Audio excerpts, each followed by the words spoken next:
Silakan duduk Bapak Ibu Saudara.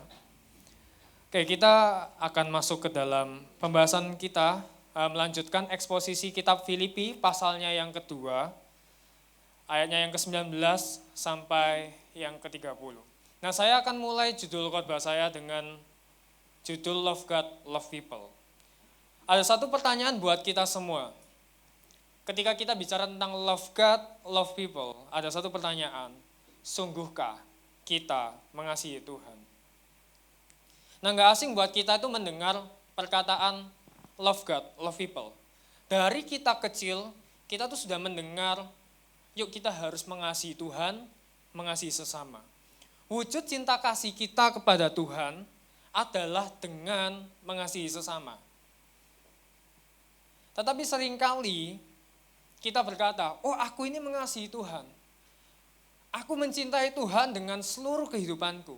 Tapi faktanya dalam kehidupan berjemaat, kita nggak menunjukkan kasih kita kepada Tuhan lewat kasih kita kepada sesama. Bahkan dalam kehidupan kita berjemaat, kita seringkali gosip kepada sesama. Kita seringkali ngerasani orang lain. Kita seringkali gibahin orang lain. Bukan mengasihi, tapi menggibahi. Nah, hari ini kita mau sama-sama belajar dari apa yang firman Tuhan jelaskan, bagaimana seharusnya kita sebagai gereja, sebagai tubuh Kristus, dapat mengasihi. Tidak hanya mengasihi, bahkan kita dapat melayani sesama. Nah, kita akan baca ayat kita hari ini dari Filipi 2, ayatnya yang ke-19 sampai yang ke-30. Kita baca secara bergantian, saya baca yang ganjil, saudara baca yang genap. Oke, kita baca bersama-sama, 2, 3. Tetapi dalam Tuhan Yesus kuharap segera mengirimkan Timotius kepadamu, supaya tenang juga hatiku oleh kabar tentang hal ihwalmu.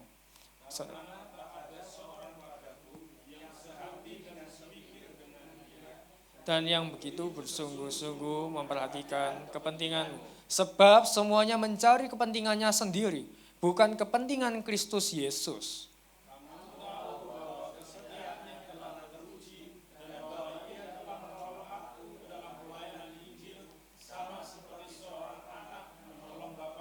Dialah yang kuharap untuk kukirimkan dengan segera sesudah jelas bagiku bagaimana jalannya perkaraku.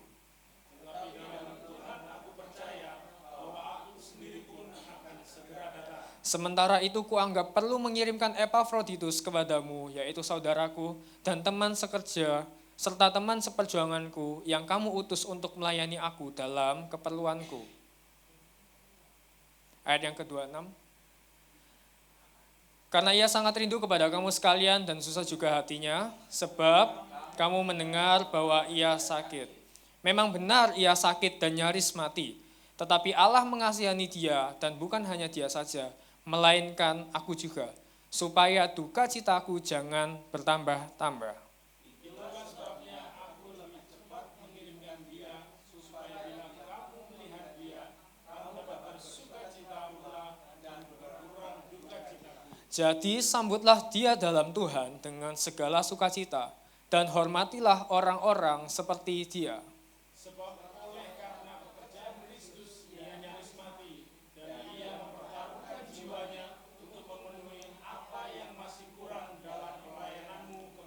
Amin. Nah, jadi ketika kita membaca perikop ini, ada 3 tokoh yang dijelaskan dalam ayat ini, Paulus, Timotius, dan Epafroditus. Nah, hari ini kita akan belajar tentang bagaimana seharusnya kita melayani sesama melalui 3 tokoh yang dijelaskan di sini.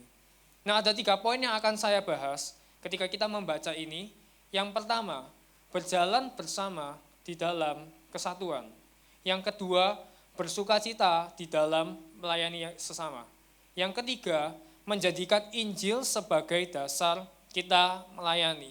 Nah, kita masuk di poin yang pertama. Berjalan bersama di dalam kesatuan. Kalau kita lihat di ayat ini terdapat 2 bagian dalam satu perikop. Di ayatnya yang ke-19 sampai 24, Paulus berusaha mengirimkan Timotius kepada jemaat di Filipi. Nah, di ayat yang ke-25 sampai yang ke-30, Paulus ingin mengirimkan Epafroditus kepada jemaat di Filipi. Kenapa Paulus ingin mengirimkan Timotius dan Epafroditus? Karena ada persoalan dalam jemaat di Filipi. Jemaat Filipi saling bertentangan, saling ada konflik pada waktu itu. Nah, karena Paulus melihat adanya konflik di situ, Paulus menginginkan hal yang terjadi jemaat Filipi. Ini yang Paulus inginkan.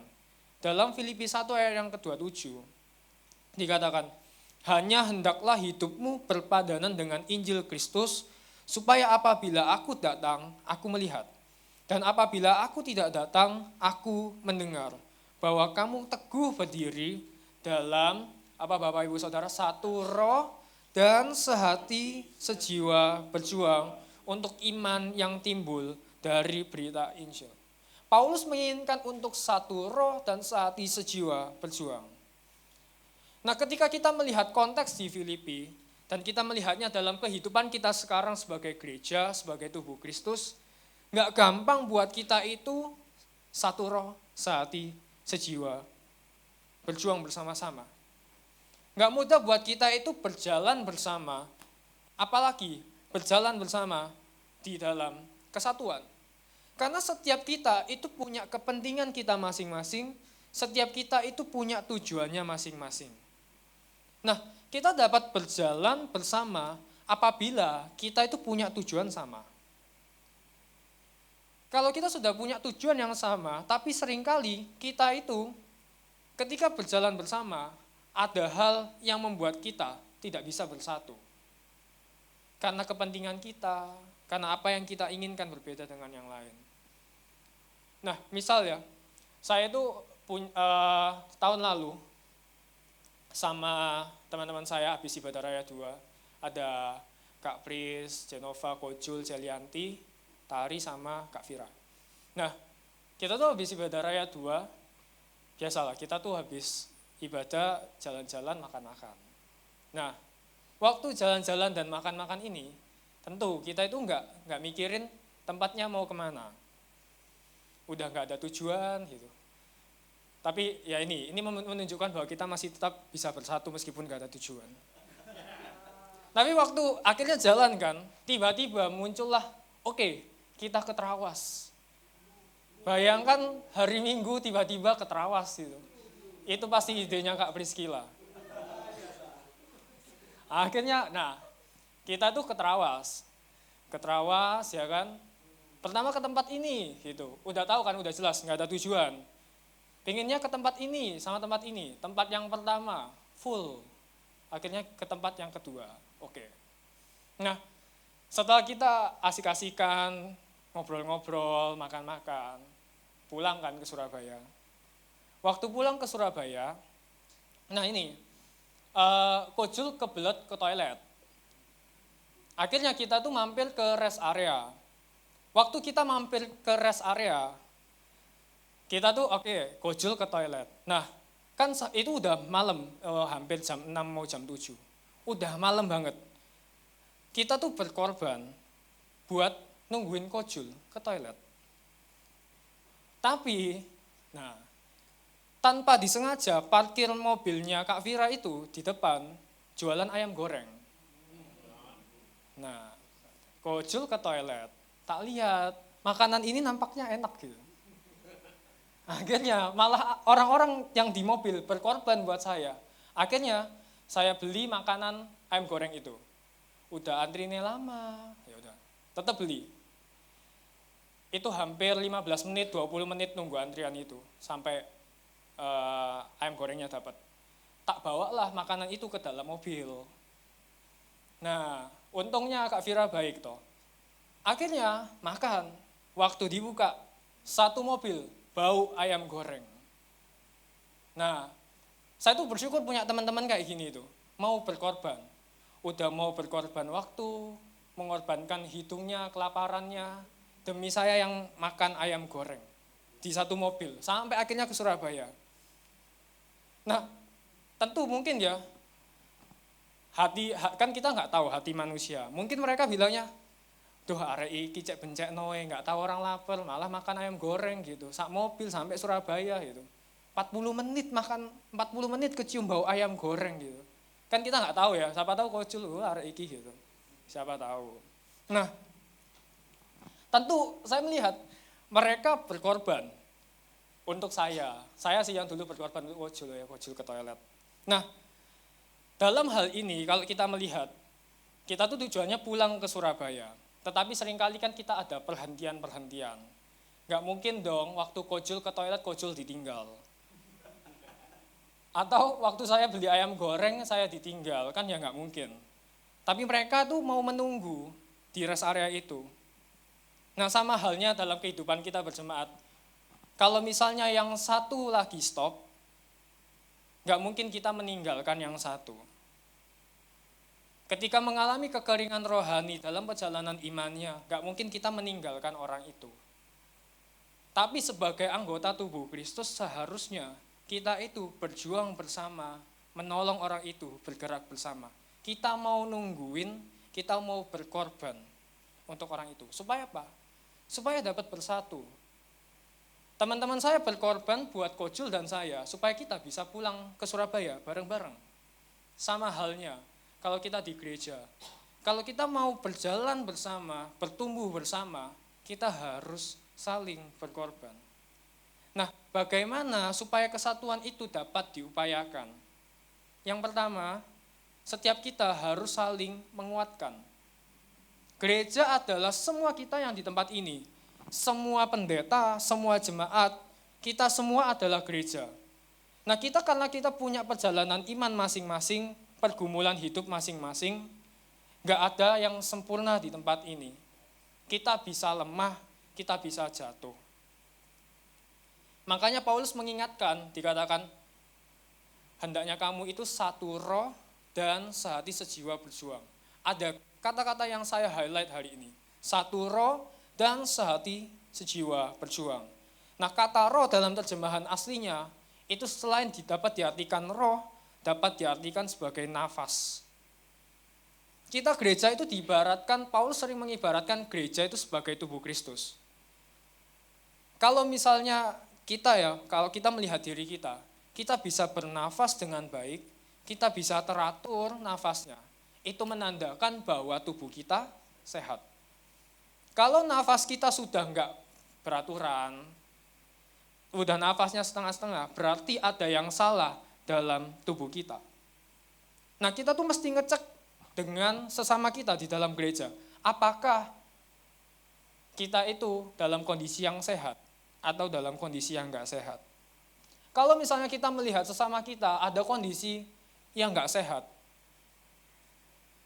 tugas kita bersama-sama untuk kita saling menyehatkan. Kalau misalnya dalam koi, yuk kita sama-sama lihat sesama kita di dalam koi. Tanyakan kabarnya, tanyakan kondisinya apakah baik-baik aja. Ada enggak yang bisa kita bantu? Ada enggak yang bisa didoakan? Seharusnya gereja Tuhan melakukan itu.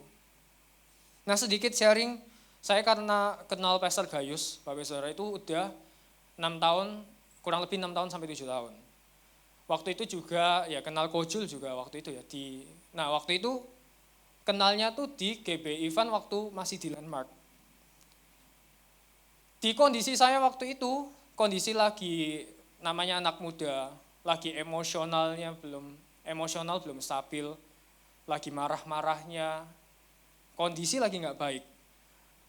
Waktu itu saya hampir di drop out dari sekolah, dari kuliah, hampir di drop out, nggak bisa bayar, keluarga nggak baik-baik saja. Ada masalah juga dalam kehidupan bergereja, sampai akhirnya saya tuh udahlah males lah. Saya tuh hampir nggak bergereja tuh kurang lebih 4 bulan, 6 bulan, sampai akhirnya udah males gereja-gerejaan, males pelayanan. Karena kondisi yang lagi, kayaknya Tuhan gak adil buat saya.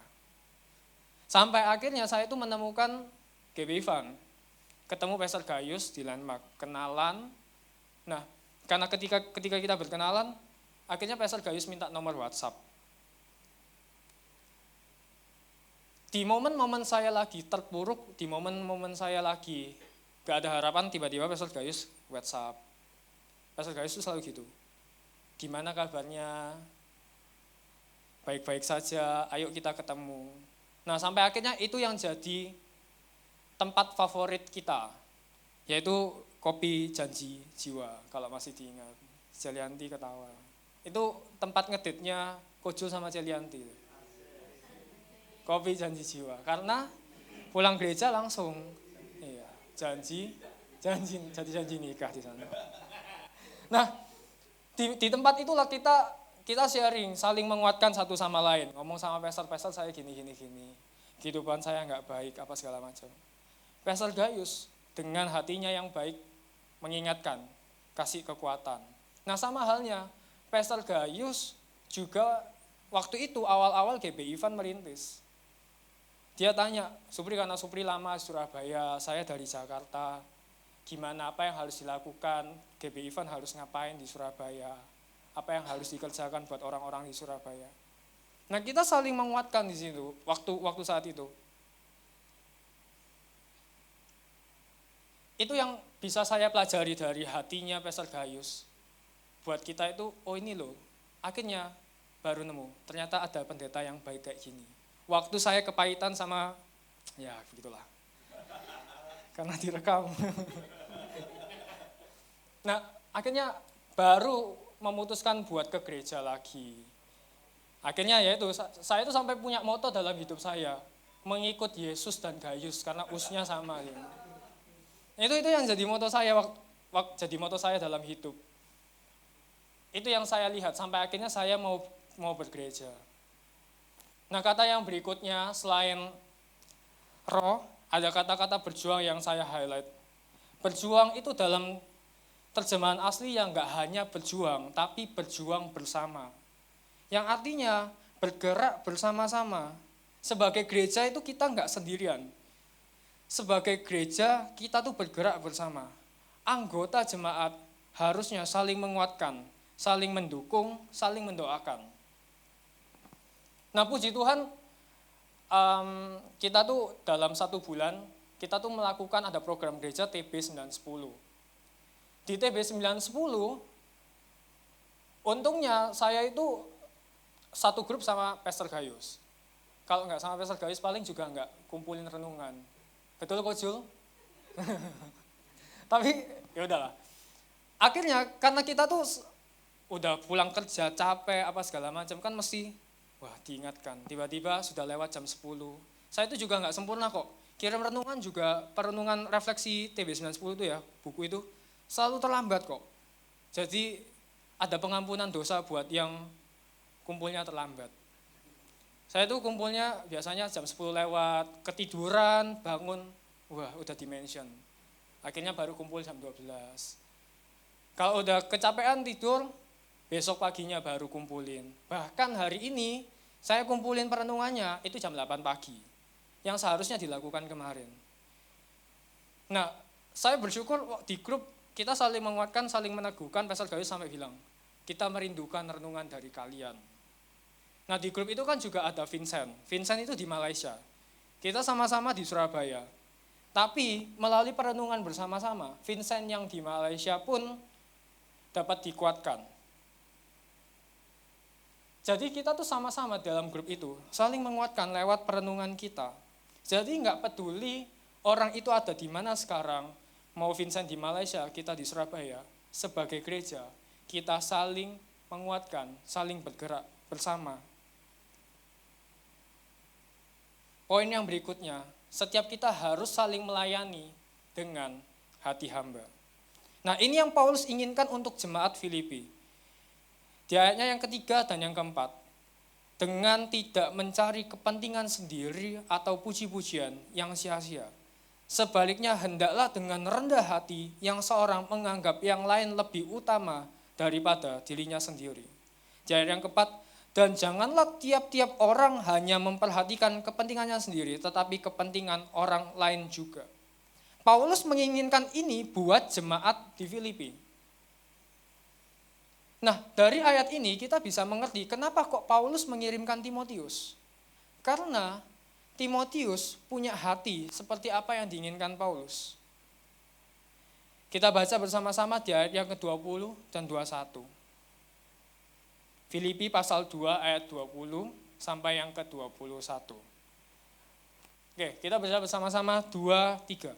Karena tak ada seorang padaku yang sehati dan sepikir dengan dia, dan yang bersungguh-sungguh memperhatikan kepentinganmu. Sebab semuanya mencari kepentingannya sendiri, bukan kepentingan Kristus Yesus. Seringkali kita tuh mencari kepentingan diri kita sendiri, bukan kepentingan Kristus. Nah, kenapa? Karena setiap hati kita, motivasi hati kita, itu telah rusak karena dosa. Tim Keller dalam bukunya Counterfeit God itu bilang, ada 4 berhala yang ada di dalam hati manusia. Yang pertama, itu kuasa. Sama-sama katakan kuasa, 2, 3. Yang kedua, kontrol, katakan kontrol, 2, 3. Yang ketiga, penerimaan. Yang keempat, kenyamanan. Ada 4 berhala dalam hati kita. Kuasa, kontrol, penerimaan, kenyamanan. Nah, seringkali kenapa kita mementingkan kepentingan kita sendiri? Karena ini, seringkali ada berhala-berhala dalam hati kita yang berusaha buat kita suapin. Kita ingin berkuasa. Motivasi kita melayani bisa salah. Ketika ada berhala-berhala ini, kita pun bisa melayani karena kita ingin berkuasa. Kita bisa melayani karena kita ingin mengontrol orang lain. Kita pengen kita yang berada di atas. Tapi seringkali kita pengen melayani supaya kita tuh bisa dilihat orang bagus. Itu apa? Berhala penerimaan. Dan yang berikutnya, malah jadi orang yang malas buat ngelayani. Karena apa? Karena sudah nyaman dengan dirinya sendiri. Nyaman dengan diri sendiri itu bisa jadi berhala. Itu berhala. Karena kita nyaman dengan diri sendiri, kita nggak peduli orang lain, mau orang lain terjungkal-jungkal, kita nggak peduli. Tapi sebagai orang Kristen, sebagai gereja, kita dipanggil tidak untuk berdiam diri dengan kenyamanan, melainkan kita dipanggil untuk melayani sesama dengan hati hamba. Nah, ketika kita mengupayakan ini, kita mengupayakan untuk saling melayani, untuk saling menguatkan, itu bukan hal yang mudah. Saya tahu ini nggak gampang buat kita melakukannya. Bahkan ada orang-orang yang menyalahartikan perbuatan kita ketika kita melakukan perbuatan baik. Kadang juga kita tuh punya ekspektasi buat menolong orang, tapi seringkali orang juga mengecewakan kita. Kadang kita tuh mau nolong orang, oh sudah ditolong, tapi orangnya juga nggak berubah-ubah. Tapi ini yang bisa kita lihat dari perikop ini. Ketika Paulus, Timotius, dan Epafroditus, semua sama-sama mengalami momen yang gak enak. Paulus lagi di penjara, Epafroditus mengalami sakit. Tapi diingatkan untuk bersukacita di dalam melayani sesama. Ini poin kita yang kedua. Bersukacita di dalam melayani sesama. Ada kata-kata dalam perikop ini yang selalu sering diucapkan. Bicara tentang sukacita.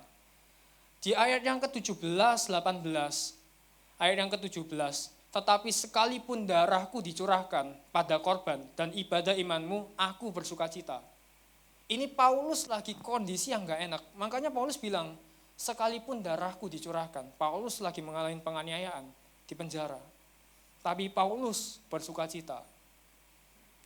Bahkan Epafroditus yang mengalami sakit, dia juga bisa bilang, dikatakan di ayat yang ke-28, 29, itulah sebabnya aku lebih cepat mengirimkan dia, supaya bila kamu melihat dia, kamu dapat bersukacita dan berkurang duka citaku. Nah, buat kita pembelajar Alkitab, kalau misalnya ada satu kata, itu diucapkan berkali-kali dalam satu perikop, itu berarti kata itu penting.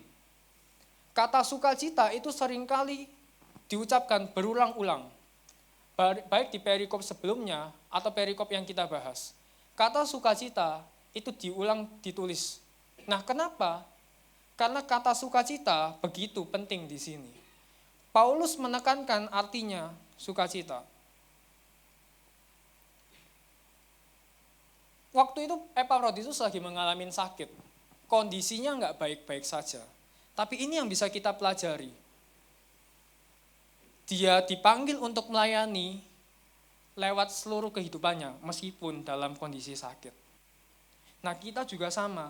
Kita semua di sini dipanggil untuk melayani sesama dengan seluruh kehidupan kita. Nah, sebelum kita bahas lebih lanjut, izinkan saya mengatakan bahwa melayani sesama adalah sebuah kehormatan, bukan beban. Katakan ke kanan kiri, melayani sesama adalah kehormatan, bukan beban. Siapapun itu orangnya, semenjengkelkan apapun itu orangnya, ketika kita sama-sama tubuh Kristus, kita wajib untuk melayani. Mungkin dalam pikiran kita mikir, oh orang itu gak berubah-ubah, orang itu terlalu mencekno. Tapi ada hal yang kita pasti ngerti.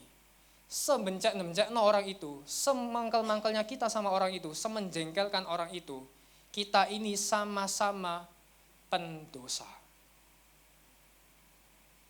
Karena kita sama-sama pendosa, kita nggak lebih baik daripada orang yang menjengkelkan itu.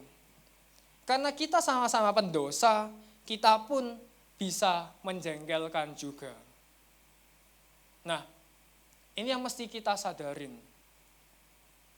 Di gereja pun juga demikian. Karena kita sama-sama pendosa, tidak ada yang lebih sempurna, tidak ada yang lebih cakap, dan lebih bagus daripada siapapun. Termasuk pendeta sekalipun. Mungkin kalau misalnya Pastor Gayus, apa yang dia senangi adalah tim sepak bolanya. Arsenal. Arsenal bisa, kalau menang mungkin Pastor Gayus senang. Kalau Arsenal kalah, Pastor Gayus bisa gak senang. Nah, coba digarain waktu Arsenal kalah. Gitu aja. Nah, saya juga, waktu saya sama teman-teman saya, nah di sini ada Kojul, Jalianti, Janova, Kak Pristari. Biasanya, kalau kita dalam satu mobil, yang sering bertengkar, itu Kak Pris sama Tari. Itu selalu ribut di dalam mobil. Nah, buat saya, yang saya itu orangnya suka ketenangan, di dalam mobil, udah perjalanannya jauh, mereka tuh ribut terus. Kalau memang harus ada tombol buat mencet dua orang itu, saya tuh udah pengen mencet gitu. Biar mereka tuh terbang gitu loh. Nah, itu yang membuat saya, nah ini yang saya nggak seneng gitu. Ketika ketika ngelihat Tari sama Kak Pris selalu ribut. Itu terjadi hampir setiap hari kita jalan. Nggak hampir, selalu. Nah, itu sebabnya saya pun bisa marah, saya pun bisa jengkel lihat kelakuan mereka berdua. Makanya kita semua sebagai tubuh Kristus nggak ada yang sempurna. Tapi kan kita tetap, oke, kita mau jalan bersama, meskipun mereka berdua menjengkelkan.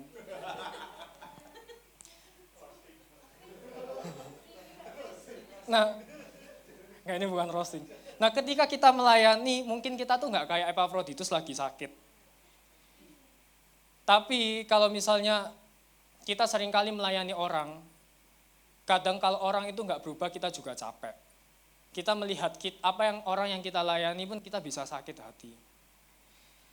Cara supaya kita nggak lelah, nggak sakit hati, apalagi melihat kelakuannya Kak Pris sama Tari, supaya kita nggak sakit hati, mereka berdua selalu ribut. Ya tugas kita adalah mengasihi. Kita nggak berharap, oh tiba-tiba Kak Pris jadi pendiam, nggak bisa. Melihat Tari tiba-tiba jadi pendiam, ada yang salah dari Tari kalau Tari diem. Nah, tugas kita itu bukan membuat orang berubah. Bukan tugas kita membuat orang berubah.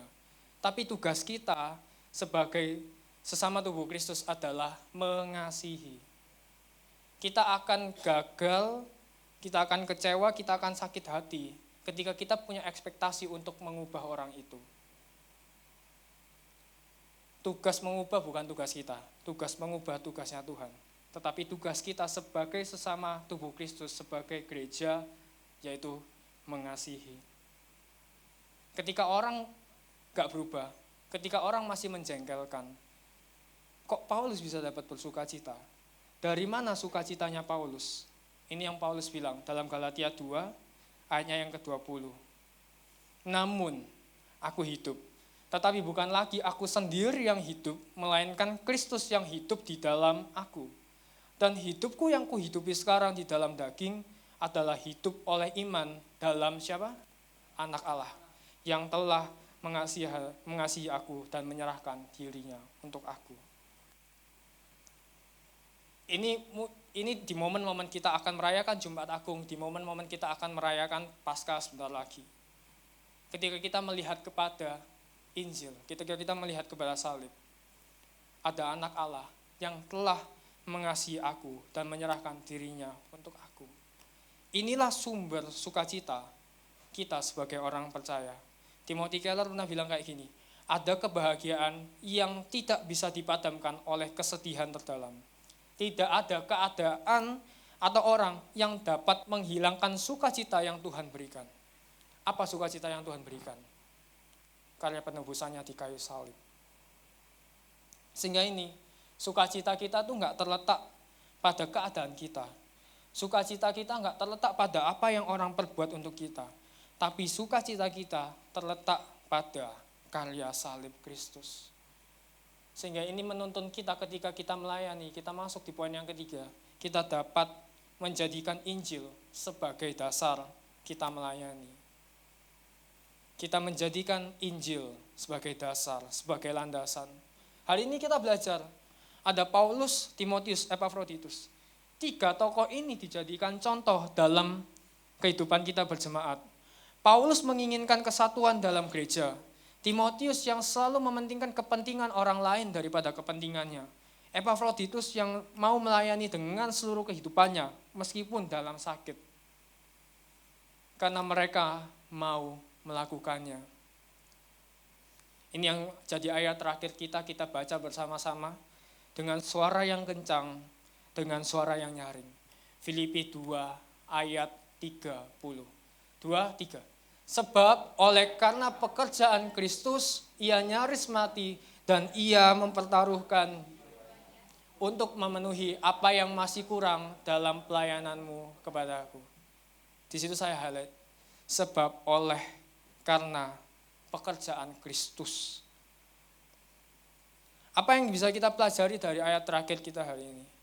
Ketika kita melihat dari keseluruhan, mereka melayani, mereka melakukan bukan untuk mereka lagi.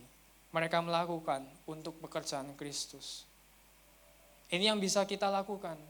Ketika kita menyadari karya Kristus begitu besar buat hidup kita, seharusnya dalam melayani pun ini bukan tentang kita lagi, tetapi ini semua tentang Kristus. Ada amin. Hari ini kita belajar 3 poin untuk kita dapat mengasihi sesama dengan benar. Yang pertama, yuk sama-sama kita berjalan bersama di dalam kesatuan. Katakan kesatuan, 2, 3. Yang berikutnya, yuk kita bersukacita di dalam melayani. Sama-sama katakan sukacita, 2, 3. Yang terakhir, kita jadikan Injil sebagai dasar kita. Sebagai gereja, gak mudah untuk menjalaninya sendiri. Kita mesti bergerak bersama-sama. Dan kita menempatkan sukacita kita bukan dari manusia, tetapi karya pengorbanan Kristus yang memberikan keselamatan kekal kita. Itulah sukacita terbesar kita. Sehingga kita dapat melihat Injil dengan begitu indahnya. Kita dapat melihat karya penebusan Kristus dengan begitu indahnya. Mari kita sama-sama pandang salib Kristus. Melalui salib Kristus, kita beroleh keselamatan kekal yang menjadi sukacita terbesar kita. Melalui salib Kristus, kita dapat melayani karena Kristus terlebih dahulu melayani kita. Melalui salib Kristus, kita tidak sombong dan mencari kepentingan sendiri. Karena penerimaan kita bukan dari dunia, tetapi Bapa yang telah terlebih dahulu menerima kita. Percuma buat kita dilihat manusia bagus, dapat jempol dari manusia, tapi buruk di mata Tuhan. Tapi alangkah lebih baik kita dilihat Tuhan bagus, di manusia juga bagus. Jangan kita cari penerimaan dari dunia. Karena nggak akan sempurna, akan selalu mengecewakan. Penerimaan sesungguhnya yang terbesar buat kita adalah penerimaan Bapa melalui karya salib Kristus. Yang terakhir, kita bisa rendah hati dengan melihat kepada siapa? Kristus. Melalui salib Kristus sang anak Allah menjadi manusia. Dia yang punya segalanya, dia yang punya kerajaan Allah. Rela meninggalkan kerajaan Allah, mau turun menjadi manusia, mati di kayu salib untuk orang berdosa seperti saya, seperti kita semua di tempat ini. Melalui Kristus kita bisa melihat kerendah hatian Tuhan. Dia mau taat, mati di kayu salib untuk penebusan kita. Yuk kita sama-sama belajar untuk mau rendah hati melayani sesama. Kita pejamkan mata kita. Saya mau ngajak semuanya buat kita merenungkan karya kebaikan Tuhan buat hidup kita. Melalui salib Kristus, kita dapat melayani sesama dengan benar, dengan hati yang benar.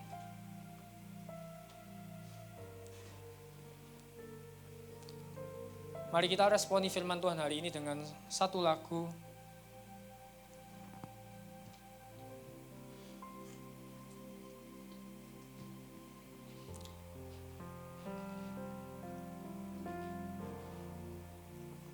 Ku berikan semua yang berharga, semua yang mulia, semua yang terbaik dari hidupku, hanyalah bagimu, hanyalah untukmu, hanyalah bagi kemuliaan-Mu. Katakan sekali lagi dengan lembut. Ku berikan semua yang berharga, semua yang mulia, semua yang terbaik dari hidupku, hanyalah bagimu, hanyalah untukmu, hanyalah bagi kemuliaan-Mu. Mari responi firman Tuhan dan dari lagu ini kita diingatkan bahwa semua bagi Tuhan, semua bagi kemuliaan Tuhan. Mari kita persembahkan hidup kita ketika kita bilang, aku mengasihi Tuhan, aku mencintai Tuhan. Kita responi dengan kita mengasihi sesama. Pandang salib, melalui salib, kita dapat mengasihi sesama dengan benar. Kita sama-sama berdoa, Tuhan terima kasih buat firman-Mu hari ini Tuhan. Biar kami diingatkan ketika kami melayani, kami tidak mencari kepentingan kami sendiri. Tetapi ketika kami melayani sesama, kami melihat Kristus. Sehingga kami dapat mengasihi sesama. Biar Allah Roh Kudus mampukan kami ketika kami melayani, ketika kami ditolak, ketika kami enggak dihargai, ketika kami berusaha melayani tetapi seringkali kami dikecewakan. Biar Allah Roh Kudus kuatkan kami, menuntun kami, ubah hati kami, supaya kami punya hati seperti Kristus. Mau melayani, mau rendah hati. Terima kasih Tuhan, buat karya-Mu, buat anugerah-Mu. Di dalam nama Tuhan Yesus kami sudah berdoa dan mengucap syukur, sama-sama kita katakan.